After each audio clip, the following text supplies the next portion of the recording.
Hi అండి, అందరికీ నమస్కారం. ఈరోజు నేను chapati with aloo curry combination ఎలా ప్రిపేర్ చేయాలో చూద్దాం.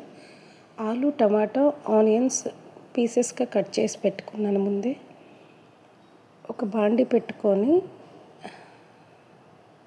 4 to 5 table spoons of oil వేసుకొని, ఆయిల్ హీట్ అయ్యాక తాలింపు గింజలు, మనం కట్ చేసి పెట్టుకున్న ఆనియన్ లైట్గా ఫ్రై అయ్యాక అల్లం వెల్లుల్లి పేస్ట్ కూడా యాడ్ చేశానండి.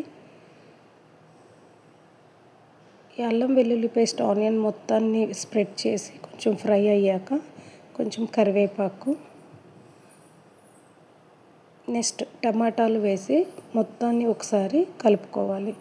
టమాటాలు మగ్గడానికి కొంచెం ఉప్పు, కొంచెం పసుపు, అలాగే 1.5 టేబుల్ స్పూన్ కారం వేసి మొత్తాన్ని ఒకసారి నీట్గా కలుపుకొని మొత్తం కలిసేలాగా మూత పెట్టి కొంచెం మగ్గనివ్వాలి.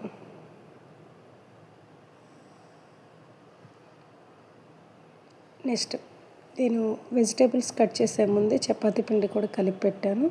మళ్ళీ పైన కొంచెం ఆయిల్ వేసి బాగా స్మూత్గా కలిపి పెట్టేసి ఒక 10 మినిట్స్ పక్కన పెట్టుకోవాలి. నెక్స్ట్ టమాటాలను ఒకసారి మొత్తాన్ని కలుపుకొని ఇలా స్పూన్ని ప్రెస్ చేస్తూ చేయటం వల్ల టమాటాలు అనేవి స్మూత్గా అయిపోతాయి. మళ్ళీ ఒక 2 మినిట్స్ అలా కలిపేసుకొని నెక్స్ట్ మనం కట్ చేసి పెట్టుకున్న ఆలూను కూడా యాడ్ చేసుకొని ఒకసారి మొత్తాన్ని కలుపుకోవాలి.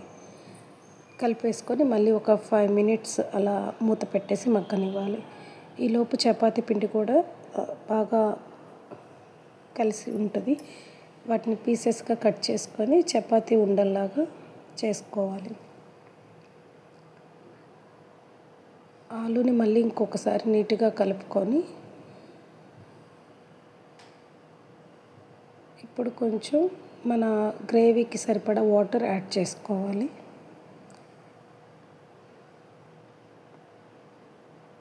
వాటర్ యాడ్ చేసుకున్నాక కొంచెం కారం, సాల్ట్ చూసుకొని యాడ్ చేసుకొని మూత పెట్టేసి ఉడకనివ్వాలి. మనకి ఆలు ఉడికేలోపు మనం చపాతీలు కూడా చేసేసుకోవచ్చు. ఇలా నీట్గా చపాతీని ఇలా రుద్దుకొని నెక్స్ట్ కాల్చుకోవటమే.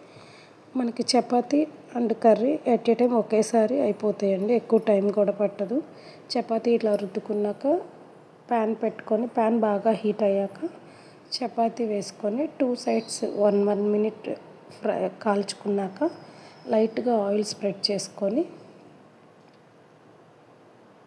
2 సైడ్స్ లైట్గా ఆయిల్ స్ప్రెడ్ చేసుకొని మొత్తం నీట్గా కాలేలాగా చూసుకొని తీసుకోవటమే. ఇట్లా 1 by 1 చేసుకొని హాట్ బాక్స్లో వేయటం వల్ల కొంచెం స్మూత్గా వస్తాయి.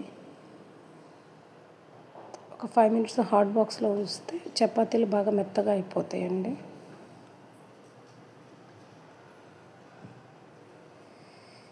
మనకు చపాతీలు కంప్లీట్ అయ్యేలోపు కర్రీ కూడా ఆల్మోస్ట్ కంప్లీట్ అయిపోయి ఉంటుంది. లాస్ట్గా కొంచెం ధనియాల పొడి వేసుకొని మొత్తం కలుపుకొని స్టవ్ ఆఫ్ చేసుకోవటమే.